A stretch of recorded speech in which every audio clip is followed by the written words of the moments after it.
ወደፊት ካላሉት በስናይፐር ጥይት ወደፊት ካላሉት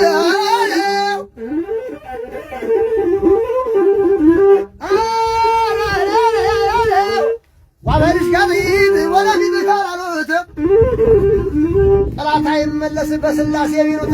ሰላም ጤና ይስጥልን ተመልካቾቻችን፣ ከአንከር ሚዲያ ዝግጅት ክፍል ያክብሮት ሰላምታችንን እናቀርባለን። በአብይ አህመድ አገዛዝ በኩል እስከ ሰኔ 30 ቀነ ገደብ የተሰጠውና በአማራ ክልል በተለይም በደቡብ ጎንደርና በጎጃም የተከፈተው ጥቃት የተቀለበሰ እንዳለ ከሰሞኑ በተለያዩ መረጃዎች መገለጹ የሚታወስ ነው። በወቅታዊ ጉዳይ ላይ የአማራ ፋኖ ብሔራዊ ንቅናቄ ቴዎድሮስ እዝ ምክትል የህዝብ ግንኙነት ክፍል ኃላፊ ፋኖ እስቲበል አለሙን መስመር ላይ አግኝቻለሁ። በጣም አመሰግናለሁ ፋኖ እስቲበል። እኔም አመሰግናለሁ መሳይ። በራሳቸው ጊዜ ያው እንደተለመደው ቀነ ገደብ ሰጥተው ጥቃት ለመሰንዘር ሰራዊቱን አሰማርቷል አገዛዙ። እስቲ ምን ላይ ነው ያለው? የሰኔ 30ው ቀነ ገደብ የተቀለበሰ እንዳለ እንሰማለን። እስቲ ወቅታዊ ሁኔታው ምን ይመስላል? እንግዲህ የአብይ አህመድ ሰራዊት በተለይ በየጊዜው እስከ ሰኔ 30 እስከ ሐምሌ 30 እስከ ጥር 30 የሚል እያቀደ በፋኖ ላይ ኦፕሬሽን እሰራለሁ በማለት በርካታ የውጭ መሳሪያዎችን ጭምር በገፍ እየገዛ እየተበደረ ሀገሪቱን በብድር እያስያዘ በህዝብ ላይ ከፍተኛ የሆነ የድሮን የጀት የቡድን መሳሪያዎችን ተጠቅሞ ህዝብን እየጨፈጨፈ ያለበት ሁኔታ ነው ያለው። ዘንድሮም በተመሳሳይ ሁኔታ ከሰኔ 10 እስከ ሐምሌ 10 ድረስ ፋኖን አጠፋለሁ በሚል እቅድ አቅዶ በርካታ ቦታዎች ላይ መንቀሳቀስ ጀምሮ ነበር። ነገር ግን እቅዱን በማክሸፍ እና በመቀልበስ በመልሶ ማጥቃት ጠላትን እየደመሰስን በርካታ ቦታዎች ላይ ቅስሙን እንዲሰበር ያሰበው ነገር ደግሞ እንዳይሳካ በማድረግ ይዞት የመጣውን ሎጂስቲክ ሙሉ በሙሉ በመረከብ ህዝባችን ጋር በመሆን ታምር እየሰራን ያለንበት ሁኔታ ነው ያለው። እንዲያውም በዚህ ውጊያ ውስጥ በተለይ ደጋዳሞት ላይ በተደረገ ውጊያ እንዲሁም ደግሞ ሞጣ ሙገር አካባቢ፣ ሙገር ማለት ሞጣ ከተማው ስር ማለት ነው፣ ትርቅ ቦታ ላይ ናቸው ከሞጣ ከተማ። እዚህ ቦታ ላይ በርካታ የሆነ የጠላት ሰራዊትን በመደምሰስ ጠላትን ባዶ እጁን እንዲቀር ያቀደው ደግሞ ሙሉ በሙሉ እንዲከሽፍ ያደረግንበት ሁኔታ ነው ያለው። በተለይ ደጋዳሞት ላይ በተደረገ ውጊያ ሙሉ አንድ ክፍለ ጦር ሰራዊት በመደምሰስ የጠላትን አመራሮች ከኮሎኔሎች ጀምሮ እስከ ሻለቃ እስከ መቶ መሪዎች ድረስ ያለውን በመደምሰስ በመበተን የሕክምና ቡድኑን አጠቃላይ አዋጊ ሰራዊቱን የመኮንን የመስመራዊ መኮንን አዋጊዎች በሙሉ በመደምሰስ ሙሉ ክፍለ ጦሯ እንድትደመሰስ በማድረግና መሳሪያውን በመረከብ ያቀደውን እቅድ ሙሉ በሙሉ ማክሸፍ የተቻለበት ሁኔታ ነው ያለው። በተመሳሳይ ቋሪት ከተማን በመግባት ሙሉ ከተማውን ተቆጣጥረን ጠላት ይዞ የነበረውን ከተማ እኛ በመቆጣጠር የሚኒሻና የአድማ ብተና ሰራዊትን በመደምሰስ ከተማውን የተቆጣጠርንበት ሁኔታ አለ። እንግዲህ ሞጣ ከተማም ላይ የተደረገው ውጊያ ምንድነው? 2 ሻለቃ የሚያክል በተኛበት የሳይንስን የተከተለ ውጊያ በማድረግ ነው እንግዲህ ዛሬ ውጊያ እየከፈት ነው። እንደተኙ ነው የተያዙት። ሙሉ 2 ሻለቃ በመደምሰስ ከሻለቃዎች 9 ሰው ብቻ እንደተረፈ ሌላው መሳሪያውን ጭምር በመረከብ ታምር መስራት የተቻለበት ሁኔታ ነው ያለው። እንግዲህ ጠላትም የሚይዘው የሚጨብጠው አጥቶ በፕሮፓጋንዳ ላይ ብቻ ነው እንግዲህ ተንጠልጥሎ ያለው። በመሸነፉ ጠላትን በመበተኑ መሐመድ ተሰማ ሳይቀር ቀጠናው ድረስ በመምጣት በከፍተኛ የእግረኛ ሰራዊትና ጀት ጭምር በመጠቀም ቀጠናው ድረስ ገብቶ ነበረ። ብራዳማ የሚባል ቀጠና ላይ እዛ ቀጠና በጀት ታግዞ ገብቶ ሰራዊቱን ለመሰብሰብ ሞክሯል። የተበተነውን ሰራዊት ከመደምሰስ የተረፉ ጥቂት ሰራዊቶችን ሰብስቦ በርካታ ኮማንዶ በጀት ጭምር ታግዞ መጥቶ ለመሰብሰብ ሞክሯል። ይሄም ሆኖ አልተሳካለት ብሎ እየተበተነ ያለበት ሁኔታ ነው ያለው። መሳይ ፋኖ አርበኛ እስቲበል፣ እንግዲህ ይሄ የሰኔ 30ው ቀነ ገደብ እነሱ አቅደው ዋና ተልእኮም የፋኖን ኃይል በማዳከም ከህወሓት ጋር ለሚያደርጉት ፍልሚያ መከላከያ ሰራዊቱን በሙሉ ቁመና ላይ እንዲሆን ለማድረግና የእናንተን ወደፊት የሚኖረውን ተጽዕኖ ለመቀነስ እንደሆነ ነው የሚነገረው። በዛ አንጻር ተልኳቸው ተቀልብሷል ማለት ይቻላል? በትክክል ሙሉ በሙሉ ተቀልብሷል። እነሱ አስበው የነበር ፋኖን በዚህ 1 ወር ውስጥ መደምሰስ ባይቻል እንኳን በማዳከም እነሱ ከህወሓት ጋር ለሚደረገው ጦርነት ፋኖን አዳክሞ እነሱን ለመውጋት ነው አስበው የነበረው። ነገር ግን በተለይ እዚህ ፋኖ ላይ እያደረጉት ያለው ውጊያ የሚቻል አይደለም። ይሄ ህዝባዊ ማዕበል እየታገዘበት በደንብ የተደራጀና የተቀናጀ ውጊያ ማድረግ የሚችልበት ሙሉ ውጊያ ማድረግ የሚችልበት ጀነራል ዋር ማድረግ የሚችልበት ቁመና ላይ ነው አሁን ፋኖ የሚገኘው። ስለዚህ ሊደመስሱትም ሊያጠፉትም የሚችሉበት መንገድ በፍጹም የለም። አብይ አህመድ ቅዠት ውስጥ ነው ያለው። በጣም መደናገጥ ውስጥ ነው ያለው። አቅዶና አስቦ አይደለም የሚሰራው፣ በዘፈቀደ ነው የሚሰራው። ከዚህ በፊትም የሚሰራው ፕሮፓጋንዳ ነው። ነገር ግን መሳሪያውን እያስረከበ ሎጂስቲኩን ሙሉ በሙሉ ለኛ እየሰጠ እየተመለሰ ያለበት ሁኔታ ነው ያለው። ይሄ ደግሞ አይሆንም። አሁንም ሚኒሻዎችን ከየቀበሌው እየበለመለ ያለበት ሁኔታ ነው ያለው። ህዝባችንን አሁንም ወደ ሌላ ጦርነት 3 ዓመት ሙሉ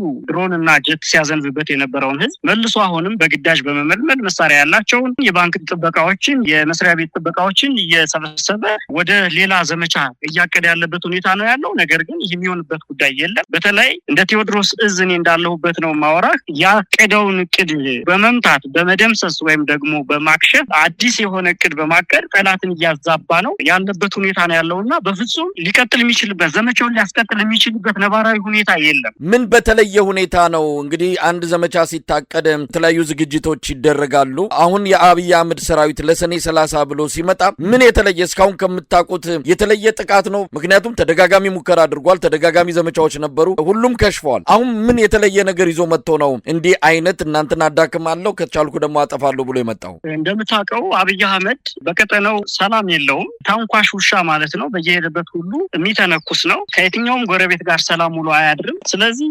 እየተነኮሰ በራሱ ጊዜ ወደ ጦርነት እየገባ ስለሆነ ውስጥ ላይ ያለው ጠላት ደግሞ በጣም እየጠነከርን መሆኑ ስላወቀ የመጨረሻ ሙከራውን እያደረገ ያለበት ሁኔታ ነው ያለው። እንግዲህ እንደምታውቀው በኦሮሚያ ክልልም በጣም ሽንፈትን እየተጎናጸፈ ያለበት ሁኔታ ነው ያለው። በፖለቲካም እየተሸነፈ ያለበት ሁኔታ ነው ያለው። ሀገሪቱን በብድር እየሸጣት ያለበት ሁኔታ ነው ያለው። ይሄ ሁሉ ተደምሮ አብይ አህመድ ፖለቲካሊ ኢሬሌቫንት የሆነ ሰው መሆኑን ድርጅታቸው ብልጽግና ምንም አይነት ቤዝ የሌለው ህዝባዊ ቤዝ የሌለው ኢኮኖሚካል ቤዝ የሌለው የኃይል ቤዝም የሌለው ሙሉ በሙሉ የደህንነት መዋቅሩ የከሸፈ መሆኑ የተረጋገጠ ነው። በዚህ ምክንያት ጭንቀት ውስጥ የገባው አብይ አህመድ መቼም እንግዲህ ሰው ውጊያ ውስጥ የገጠምነው ጦር ያለ ነው እጁን ሙሉ በሙሉ ሊሰጥ አይችልም በፍቃዱ። ስለዚህ የመጨረሻ ሙከራ መሞከር ነበረበት። እሱን ነው እየሞከረ ያለው። አሁን እሱን ሞክሯል። ከዚህ በፊት ካደረጋቸው ወረራዎች የተለየ ወረራ አይደለም ያደረገው። እርግጥ ነው የእሱ ጀነራሎች እና የእሱ መኮንኖቹ የተለያየ እቅድ አቅደናል ብለው በማታም በቀንም በጀትም በድሮንም ህዝቡን ጭምር እየጨፈጨፉ ፋኖ ያለበትን አካባቢ በሙሉ ለመቆጣጠር እቅድ አቅደው ነበረ።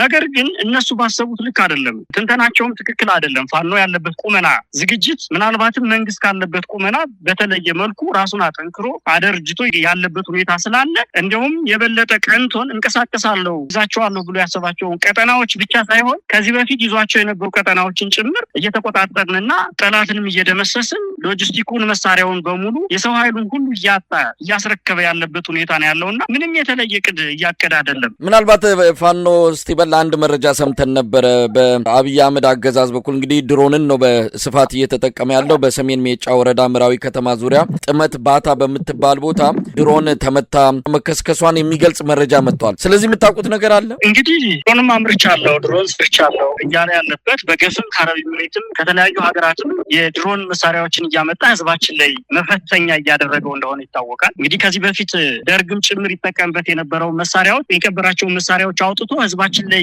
እየፈተሸበት ያለበት ሁኔታ ነው ያለው። የምታውቀው ነው እንግዲህ መሳይ በተለይ ይህንን ውጊያ ለ3 ዓመት የተደረገውን ጦርነት እየፈተሸበት ነው የሚገኘው። ስለዚህ አሁንም እነዚህን አዳዲስ ድሮኖችን አጥፍቶ ጠፊ ድሮኖችን ወደ ቀጠናችን በመላክ የተሰበሰበ ህዝብ ላይ ሁሉ ጠላት ነው ብሎ ያስባል። የተሰበሰበውን ሁሉ በአንድ ላይ አደባልቀን እንመታለን ነው ያለው ጀነራሉ። ያንን እየተገበሩ ያለበት ሁኔታ ነው ያለው። አሁንም እየተደረገ ያለው ከዚህ የተለየ አይደለም። ይሄውን ራሱን ነው እያደረገ ያለው። የትኛውም ማህበረሰብ በባህላችን እድር አለ፣ ቁብ አለ፣ ደቦ አለ፣ የጋራ እርሻ አለ፣ ብዙ ነገር አለ። ህዝብ ተሰብስቦ በጋራ ያከናውነው። ይሄን ሁሉ ባየ ቁጥር እንግዲህ ቤተክርስቲያን፣ መስጊድ፣ ቀብር አለ፣ አገልግሎት አለ። ይሄን ሁሉ ባየ ቁጥር ፋኖ መስሎ ነው የሚታየው፣ ጠላት መስሎ ነው የሚታየው በሱ አገላለጽና ይሄን ሁሉ እየደበደበ ያለበት ሁኔታ ንጹሃንን ፋኖ ጋራ አደባልቆ እየመታ ያለበት ሁኔታ ነው ያለው። እንዲሁም ህፃናትን ሳይቀር ነፍሰ ጡሮችን ሳይቀር ምንም አይነት የጦር ህግ ያልተከተለ በተለይም ደግሞ ሰብአዊ መብትን ያጠበቀ ሁላ ጭፍጨፋ እያደረገ ያለበት ሁኔታ ነው ያለው በእነዚህ ድሮኖች። ዛሬም ይሄንን ሊያደርግ ነው እንግዲህ መጥቶ የነበረ በተለይ ምዕራዊ አካባቢ ላይ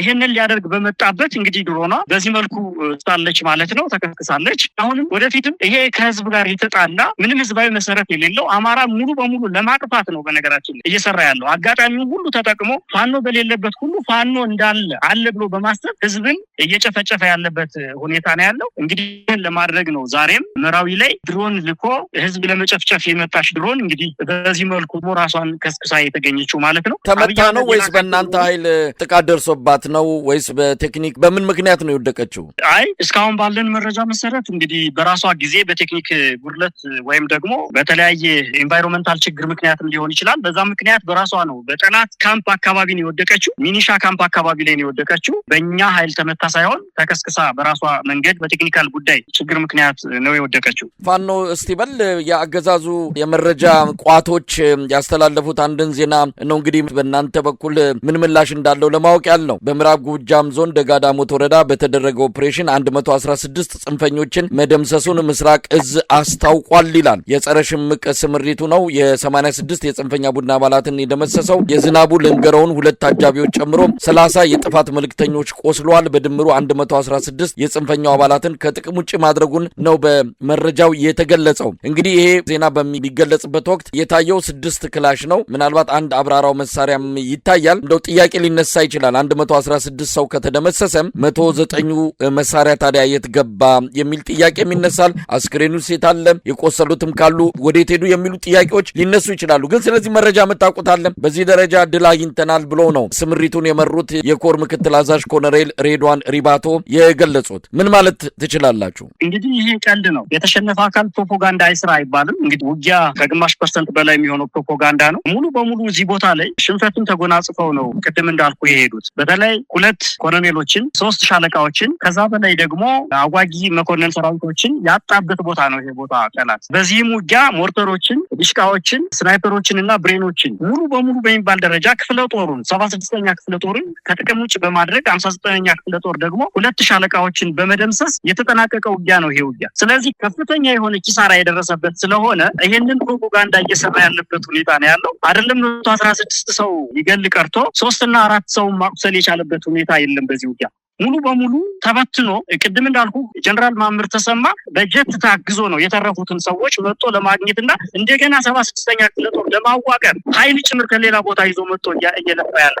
ስለዚህ ፍጹም የሆነ ውሸት፣ ፍጹም የሆነ ፕሮፓጋንዳ ነው እየሰራ ያለው የመከላከያ ሰራዊት። ከዚህ የተለየ አይደለም እየተሰራ ያለው እና የጋዳሞት ላይ ሙሉ በሙሉ ሽንፈቱን ያየበት፣ በርካታ ሰራዊቱን ያጣበት፣ በርካታ ሎጂስቲክና የቡድን መሳሪያዎችን የተረከብንበት ስለሆነ እጅግ በጣም መከላከያ የተጎዳበት እና ያንን ጉዳቱን ለመሸፈን ደግሞ ይሄን ፕሮፓጋንዳ እየሰራ ያለበት ሁኔታ ነው ያለው። እዚህ ላይ ማረጋገጥ እንደሚቻለው አንተም እንዳልከው ይሄን ሁሉ ሰው ከደመሰሰ እኛ እኮ የኮሎኔሉን ሬሳ ይዘናል እኮ። አስከሬኑ እኛ ጋር ነው የነበረው። የሻለቃዎችን የተደመሰሱ ሻለቃዎች ሬሳ እኛ ጋር ነው ያለው። መሳሪያዎች የተማረኩ ዲሽቃዎችና ስናይፐሮች እጃችን ላይ ነው ያሉት። ማሳየት የምንችለው ነው። እሱ ግን እንዳልከው 6 መሳሪያ ይዞ ነው 116 ሰው ደመሰስኩ የሚልህ። የሻለቃ ዝናቡንም አጃቢዎች አቁስያለሁ የሚሉ በዚህ ልክ ፕሮፓጋንዳ የሚሰራው ምቱ ከፍተኛ ስለሆነ በጣም ስለተመታ 76ኛ ክፍለ ጦር የጠላት ክፍለ ጦር ሙሉ በሙሉ ስለተደመሰሰች የጥቂት እግረኛ ሰራዊቶች ብቻ አምልጠው ሲቀሩ አመራሩን፣ የሕክምና ቡድኑን፣ የቡድን መሳሪያዎችን፣ የነፍስ ወከፍ መሳሪያዎችን በሙሉ የተረከብንበት ስለነበር ይሄንን ምት ለመቋቋም በዚህ ልክ ፕሮፓጋንዳ እየሰራ ያለበት ሁኔታ ነው ያለው። መሳይ እንግዲህ ፋኖ ስቲበል ከዛ በኋላ ያው ጀነራል ማምር ተሰማ ሰራዊቱን ሰብስቦ እንደነበረ በዚህ ወቅት ላይ ሰራዊቱ በግልጽ ለጀነራሉ ምንድነው እየተደረገ ያለው በዚህ አይነት እንዴት እንቀጥላለን የሚል በጣም ፈታኝ ጥያቄ ለጀነራሉ እንደተገለጸ ነው። እሳቸው ዛም ሰራዊቱን አስፈራርተው በተለያየ መንገድም ያውን እንዲቀጥሉ ካደረጉ በኋላ አደባባይ ወጥተው የተናገሩት ግን ድል አደረግን፣ ጽንፈኛው እየተበታተነ ነው የሚል ነው። እንግዲህ 4 ቀን ይቀርዋል። ስለዚህ የሰኔ 30ው ቀነ ገደብ ቀኑ ሳይደርስ ዘመቻው ተቀልብሷል ማለት የሚቻል ነው። እንግዲህ ጀነራል ማምር ተሰማ በቋሪት ሰንሰለታማ ተራራዎች ላይ የሞጣው ምርኮና የሞጣው ውጊያ የተደረገው እሱ ዛ በቅርብ ርቀት ባለበት ሁኔታ ነው። እንግዲህ እዛ ቦታ ላይ ዲሽቃዎች 47 ክላሾች 2 ብሬን እና ስናይፐሮች የተማረኩ እሱ ዛ በጀት እየተጠበቀ በነበረበት ሰዓት ነው ይሄንን ነገር መማረክ የተቻለው ሞጣ ላይ ማለት ነው። ስለዚህ ሰራዊቱ ምንድነው ያለው ደንበጫ ላይ ወደ ደጋዳሞት ግቡ እንጂ ሲባል እኛ በዛ በኩል ማለፍ አንችልም፣ ሙሉ በሙሉ የደንበጫ ተርቦች ዘግተውታል፣ እዛ ህዱን ከሆነ እርስ በርሳችን እንታቆሳለን እያሉ ነው። በተመሳሳይም ደግሞ እንግዲህ ብራዳማ ተራራ የምትባላለች በቋሪት ወረዳ ውስጥ የምትገኝ ተራራ ነች። እሱ ጋር ሰብስቦት የነበረው ጦር ምንድነው እያለው የነበረ ጀነራል ማምር ተሰማ በፍጹም ልንዋጋ አንችልም፣ ሰልችቶናል፣ መዋጋት አንችልም፣ አቅማችን አይደለም፣ ፋኖ በዚህ ተደራጅቷል፣ እናንተ የምትሉት ሽፍታ ናቸው፣ ህዱና 3-4 ነው ያዙ ብላችሁ የምትልኩን፣ እነሱ ግን በቡድን መሳሪያም በአደረጃጀትም ጠንክረው ሙሉ በሙሉ ደምስሰውናልና ሁለተኛ ልንዋጋ አንችልም የሚል ሰራዊቱ አምጾበት እስከዛሬ ድረስ ምንም አይነት ስምርት ያልሰጠበት ሁኔታ ነው ያለው። ጀነራል ማምር ተሰማ ከገባ ጀምሮ በዚህ ልክ ነው እንግዲህ ሰራዊቱ እየሞገተ ያለው። ሙሉ በሙሉ ሰራዊቱ ተሰላችቶ መዋጋትን እንዲህ ያለ በግዴታም ጭምር ስለሆነ እየሰለጠነ ያለው። በተለይ አድማ ብተናው መከላከያው ከተለያየ የመስሪያ ቤቶች ከመዝናኛ ቦታዎች ነው እንግዲህ እየታፈሰ መጥቶ ወደ ውጊያ ግባ የተባለው። አብዛኛው የአማራ ወጣት ደግሞ መሳሪያ ይዞ ለመመለስ ነው እየገባ የነበረው። ስለዚህ ይህን ድል ሲያገኝ ለምሳሌ በዛሬው ዕለት 5 አድማ ብተናዎች ናቸው ቀጥታ 44ኛ ክፍለ ጦርን የተቀላቀሉት። ልክ እንዲህ የሆነ እየከዳ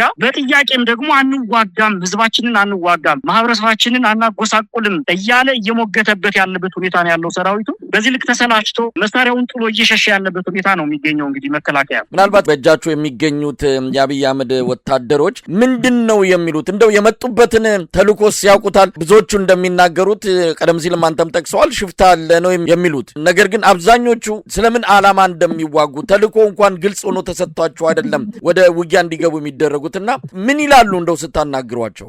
ጥያቄ ነው መሳይ ያነሳው። በመጀመሪያ ደረጃ እነሱ የሚሏቸው የተደመሰሱ ናቸው፣ ተራራ ላይ የተንጠለጠሉ ናቸው፣ በየዋሻው ያሉ ናቸው፣ ሄዳችሁ እነሱን 1 3 4 ናቸው ለቅማችሁ ይዛችኋቸው ኑ ነው የሚሏቸው። እንግዲህ በዚህም ምክንያት በየቦታው የደረሰባቸውን ሽንፈት ያውቃሉ። በተለይ ስለሚቀያይሯቸው የደረሰባቸውን የጓደኞቻቸውን ድምሰሳ፣ ሞት፣ ስቃይ እያዩ ነው እነዚህ ሰዎች እጃቸውን የሚሰጡትና በተለይ የሚማረኩት በጣም ነው የሚያሳዝኑ። ከእናቱ ላይ ተነጥቆ የመጣ ከትምህርት ቤት ላይ ተነጥቆ የመጣ ወታደር ነው የምታገኘው። አማራን ልወጋ እንደመጣ አይደለም የሚያውቀው። በተለይ ከክልል ውጭ ያለው የመከላከያ አባል ሲመጣ በጣም ነው የሚያሳዝንህ። በቃ ሀገር ሊጠብቅ የመጣ ሽፍታ ሊይዝ የመጣ ነው የሚመስለው። እንደዚህ ህዝብ ሊጨፈጭፍ የመጣ አይመስለውም። በተለይ ሴቶች ሲደፈሩ ሲያዩ፣ ቤተክርስቲያን ሲቃጠል፣ በመድፍ ሲደበደብ መስጊዱ ሲያዩ በጣም ነው የሚያዝኑ። ስለዚህ መውጫ መንገድ ይፈልጋሉ። መውጣት ነበር የምንፈልገው፣ ነገር ግን ለመውጣት እንኳን አይፈቀድልንም፣ መሳሪያችንን ይዘን እንድንጠረነፍ ነው የሚያደርጉን የሚል በጣም ቅሬታ አላቸው። የህዝቡን ስቃይ፣ የቤቶች መቃጠል፣ የህልቡ መቃጠል በጣም ነው የሚያንገበግባቸውና በዛ ላይ ደግሞ ለብዙ ጊዜ የቆዩት ደግሞ በጣም ተሰላችተው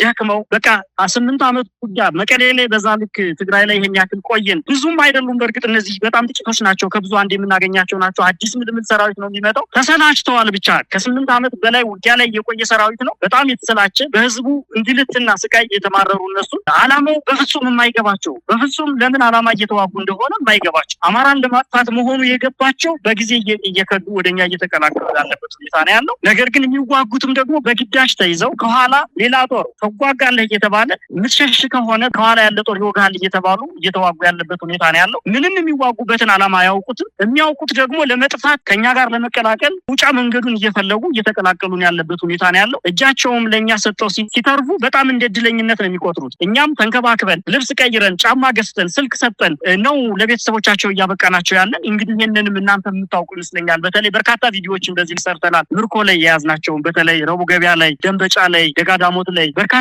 ምርኮችን ይዘን እንደነበር የሚታወቅ ነው። እነሱን ተንከባክበን ወደ ቤት እየላክንበት ያለበት ሁኔታ ነው ያለው። በጣም ደስተኞች ናቸው። ከቤተሰቦቻቸው ጋር እናገናኛቸዋለን እና የሚዋጉበትን ዓላማ በፍጹም አያውቁትም። ህዝብ እየተዋጉ እንደሆነ ሲያውቁ ደግሞ በጣም ነው የሚጸጸቱት። ዓላማ የለሽ ስለሆኑ ቁመው መዋጋት የማይችሉት ለዛ ነው። ቁመው መዋጋት አይችሉም። አንድ ጥይት ከኋላም ከፊትም ከተኮስክባቸው ፈርጥተው ነው የሚሄዱት። ለዛ ነው እንግዲህ ዲሽቃውንም ብሬኑንም ሞርተሩንም እየተረከብናቸው በራሳቸው ሎጂስቲክ እየታጠቅን ያለ ነው። ዓላማ የሌለው ሰራዊት እየተገነባ ስለሆነ ነው። ለአንድ ለአብይ አህመድ ስልጣን ብቻ ብለው የሚዋጉ መሆኑን የሚያውቁ መውጫ መንገድ ብቻ ነው እየፈለጉ ያሉት። እሱን ደግሞ እንግዲህ ፋኖ እያመቻቸላቸው ያለበት ሁኔታ ነው ያለው። እንግዲህ ፋኖ ስቲበል በተደጋጋሚ ህዝቡን ስታወያይ የተለያዩ ቪዲዮዎችንም ተመልክቻለሁ። አሁን አብይ አህመድ ምርጫ አካሂጃለሁ ብሏል። አማራ ክልል ምንም የተጓደል የለም የሆኑ 8 ምርጫ ጣቢያዎች ካልሆኑ በስተቀር በአማራ ክልል የህዝብ ተወካዮች ምክር ቤትም የክልል ምክር ቤትም ምርጫ ተካሂዶ ውጤቱን በአሸናፊነት አጠናቀናል ብለው መንግስትን ይመሰርቱ የክልልም የፌዴራልም የተዘጋጁ ነው። እናንተ ደግሞ ብዙ አካባቢዎችን ተቆጣጥሯቸዋል። ይሄ ያልመረጠ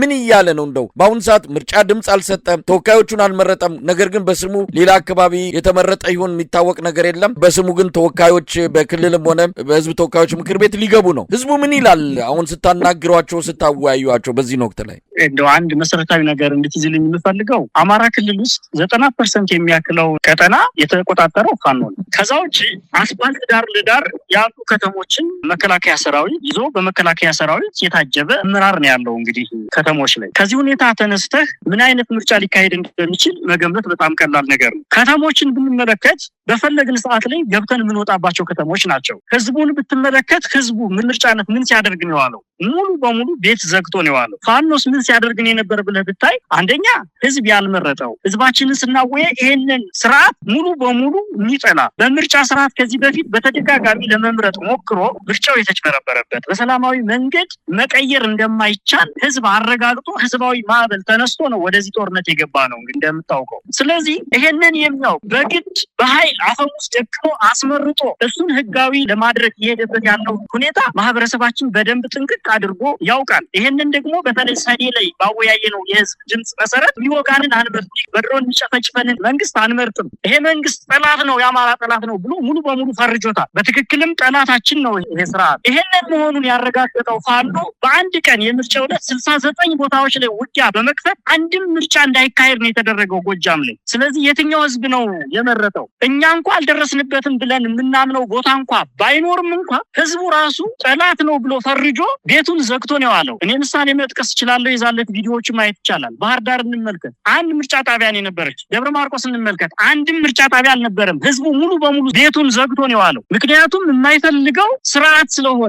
ይሄን ስርዓት ተመረጥኩ ብሎ ቢል ነገ በድሮን ነው መልሱን የሚሰጠው። በድሮን እናቱን ነው የሚገድል፣ በድሮን ቤተሰቡን ነው የሚገድል፣ በድሮን እህሉን ቤቱን ነው የሚጨፈጭፈው። ይሄን ህዝብ አልመርጥም ብሎ ቤቱን ዘግቶ የነበረበት ሁኔታ ነው ያለው። ስለዚህ እየመከረም ያለው ለፓርላማ እቀመጣለሁ ያለው የራሱን አሻንጉሊት ለማስቀመጥና መንግስት መሰረታለሁ ብሎ ቀጣይ 5 ዓመቱን በራሱ መንገድ የተመረጥኩ ነኝ ብሎ ለዓለም መንግስታት ለማሳየት እንጂ ህዝቡማ መረረኝ ካለ ይሄው 8 ዓመት አልፎታል። ህዝቡማ በቀኝ ካለ ብሎ ከወጣ ሎጂስቲክም መረጃም ሁሉ ነገራችን ልብሳችን ዱርሳችን ሆኖ ሸፍኖ የያዘንማ ህዝቡ ነው። ስለዚህ ቀኝ ካለ ከአብይ አህመድ ጋር በጣም ብዙ ጊዜው ነው። ህዝቡም የሚለው ይሄንን ነው። በቃ ይሄ ስርዓት እንዲወገድለት ያለ የሌለ ነገሩን ድጋፍ እየሰጠን እየታገልን ያለ ነው በህዝብ አቅም እንጂ ፋኖ ምን አለው አምርቶ አዝምሮ እኮ አይደለም ህዝባችን የያዘን። የከተማው ህዝብም ከኛ ጋር ነው። ሙሉ በሙሉ በሚባል ደረጃ ዝጋ ስንለው ይዘጋል፣ መኪና አቁም ስንለው ያቆማል፣ ሱቁን ዝጋ ስንለው ይዘጋል። የትኛውንም እንቅስቃሴ አማራ ክልል ውስጥ እያደረግን ያለ በእኛ ፍቃድ ብቻ ነው። ስለዚህ ምርጫውም ሙሉ በሙሉ በሚባል ደረጃ አልተደረገም። ማንም የመረጠ አካልም የለም።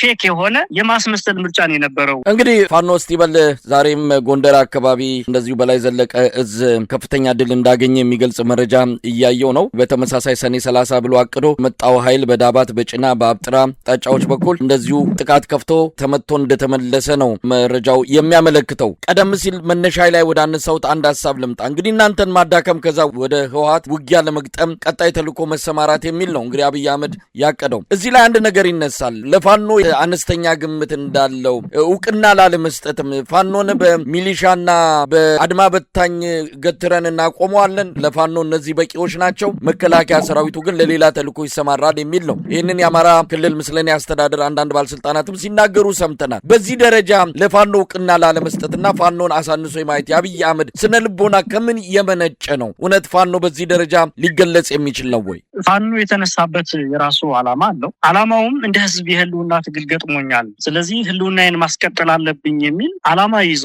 የመጣ ነው። አብይ አህመድ ደግሞ ምንድነው ዓላማው ካልከኝ አማራን ማጥፋት ነው። አማራን እንዳይጠፋ የሚታገለው ፋኖ አለ፣ ለማጥፋት የሚታገል ደግሞ አብይ አህመድ ስርዓት አለ። ስለዚህ እንዲጠፋ የተፈረጀበትን ህዝብ ለመታገል እውቅና ይሰጣል ብዬ አብይ አህመድ አላስብም።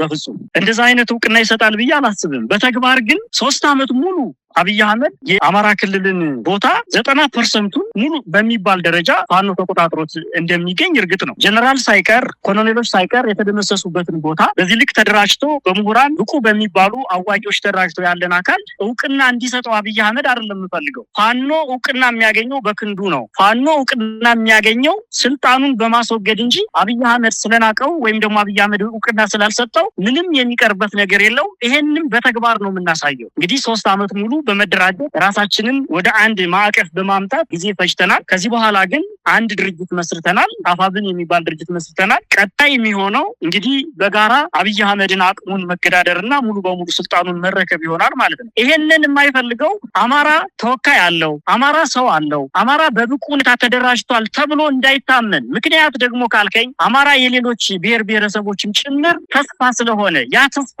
እንዳይታያቸው፣ ኦሮሞ እንዳይታየው፣ ቤንሻንጉሉ እንዳይታየው፣ ደቡቡ እንዳይታየው አማራ እንዳልተደራጀ ለማሳየት የሚያደርገው ፕሮፓጋንዳ እንጂ የአብይ አህመድን ሰራዊት ሙሉ በሙሉ መደምሰስ የሚችል አቅም ፈጥረን እየተደራጀን ያለበት ሁኔታ ነው ያለው። ከአብይ አህመድ ግን እውቅናም አንፈልግም፣ ሰርቲፊኬትም አንፈልግም። ከሱ የምንፈልገው በእጃችን በራሳችን ደም በላባችን የሱና ጀነራሎች አጋድመን ፍትህ ስንጠይቅ አስገድደን ፍትህን በእጃችን ስንጽፍ ነው ማየት የምንፈልገው እንጂ አብይ አህመድ ፍትህ ሊሰጠን አብይ አህመድ ሀገር እንዲያስተዳድርልን በቁልምጫ እንዲጠራን አንፈልግም። ይህም በአቅማችን በፈጠርነው አቅም የምናሳየው ይሆናል በቅርብ ቀን። ከዛ እንዳልኸው ይሄ ስርዓት ከሰኔ 30 ድረስ አቅዶ የመጣው የውጊያ እቅድ ከሽፏል። ከዚህ በኋላ ሌላ እቅድ ያቅድ እንደሆን እንጂ ሌላ ሙከራ ይሞክር እንደሆን እንጂ ምናልባትም የመጨረሻ የሚለውን አዲስ አበባ ዙሪያ 4 ኪሎ ዙሪያ ምሽግ ቆፍሮ ይጠብቀን ካልሆነ በስተቀር ከዚህ በኋላ ሌላ እቅድ አቅዶ ሊዋጋን ይችላል የሚል እምነትም የለኝም። እንግዲህ 3 ዓመት ሙሉ 30 በሚሉ ፓተርኖች ሞከረ፣ ግን አንዳችን ያሳካው ነገር የለም። የተለየ አለፋ ነው ተደመሰሰ። በሱ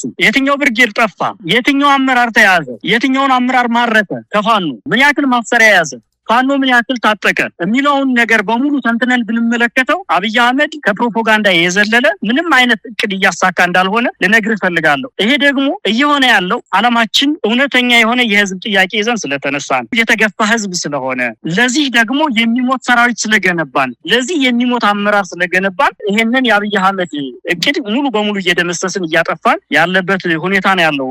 መሳይ በመጨረሻ ፋኖ ውስጥ ይበል ለህዝቡ የምታስተላልፉት መልእክት ካለ ይሄ ክረምት ወሳኝ ጊዜ ነው የሚል ነው። አብይ አህመድም በዚህ ክረምት ጥቃት እንዳሰነዝሩ አስቀድሞ እናንተም ማዳከም በሚልም ነው ሰኔ 30ው ዘመቻ የተከፈተው። ያለፉትን 3 ዓመት ሂደታችሁን ገምግማችሁ በቀጣይ ስር ነቀል በሆነ መልኩ ከፍተኛ ወታደራዊ ዘመቻ የምታደርጉበት እንደሆነም በተለያየ መልኩ እንሰማለን። ለማንኛውም በመጨረሻ የምታስተላልፉት መልእክት ካለ። በዚህ በክረምቱ የአየር የበላይነት ነው አብይ አህመድ በፋኖ ላይ እየወሰደ ያለው። እሱን በተለያዩ መንገዶች እየተቋቋም ነው እንደሚገኝ ማንም ሰው ያውቃል። ነገር ግን እኔ ለህዝቡ አሁን ላስተላልፍ የምፈልገው ነገር ክረምት ነው። ክረምት ደግሞ ምቹ ሁኔታ ነው። እሱም ይሄን ያውቃል። በዚህ ውስጥ ሊደረጉ የሚችሉ በርካታ ኦፕሬሽኖች ይኖራሉ። ከዚህ ውስጥ ከጎናችን እንዲሆን። ሁለተኛ ነገር አሁንም የአብይ አህመድን ስልጣን ለማስጠበቅ ሚኒሻም ይሁን አድማ ብተና ይሁን ማንኛውም ታጣቂ አካል ወደ የትኛውም አቅጣጫ ከመዝመቱ በፊት ከአማራ ፋኖ ጋራ እንዲቀላቀልና ህዝቡንም እንዲታደግ ራሱንም እንዲታደግ ስል ጥሬን ነው ማስተላልፈው። በተለይ ይሄ ያልገባው ሚኒሻ በሆድ እየደለለ በመሬት እየደለለ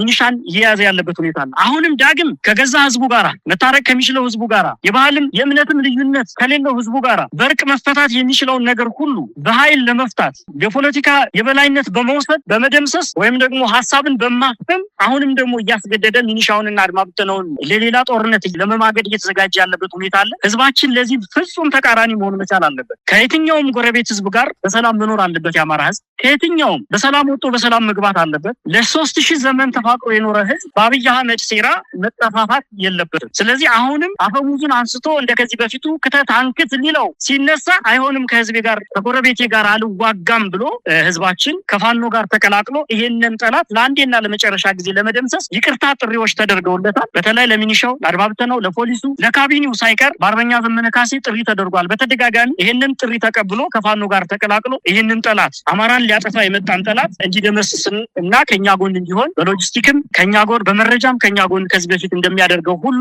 እንዲሆን ጥሬን አስተላልፋለሁ። ሚዲያዎች ከምን ጊዜውም በበለጠ ከኛ ጎን እንድትሆኑ አንድነት እንድትመሰርቱ እንፈልጋለሁ። በአንድ እንድትመጡ እንፈልጋለን። ትልቅ ሚዲያ ግዙፍ ሆናችሁ እንድትመጡ እንፈልጋለን። ዲያስፖራው አንድ ማህበር ሆኖ እንዲመጣ እንፈልጋለን። በተለይ ጀነራል አሳምነው ጽጌ እንዳለው የሚታወቅበት አንድ ትልቅ ሌጀንድ የሆነ አባባል አለ፣ አንድ ሁኑ የሚል ጀነራል አሳምነው ጽጌ። ስለዚህ በየትኛውም መስክ አንድ እንድንሆን እንፈልጋለን። ፋኖ አንድ ሆኗል። አሁን ሚዲያው አንድ እንዲሆን እንፈልጋለን። የዲያስፖራ ማህበራት አንድ እንዲሆኑ እንፈልጋለን። በኢኮኖሚ ዳብራችሁ የአማራ ህዝብ ባንክ እንዲኖረው ታንክ እንዲኖረው ሁሉ አንድነት የግድ ነውና አንድ ሆናችሁ እንድትመጡ እንፈልጋለን። መልእክት ይሄ ነው። እጅግ አመሰግናለሁ መሳይ። በጣም ነው የማመሰግነው። ፋኖ አርበኛ እስቲበላ አለሙ የአማራ ፋኖ ብሔራዊ ንቅናቄ ቴዎድሮስ እዝ ምክትል የህዝብ ግንኙነት ክፍል ኃላፊ፣ በአንከር ሚዲያ ታዳሚዎች ስም ከልብ በማመስገን እሰናበታለሁ። እግዚአብሔር ይስጥልኝ። አመሰግናለሁ መሳይ።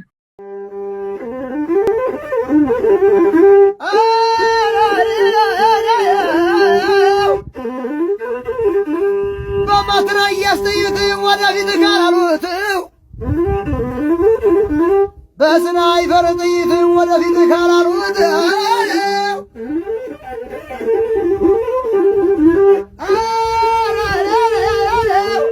ዋበልሽ ከጥይት ወደፊት ካላሉት ጠላት አይመለስ በስላሴ ቢሉት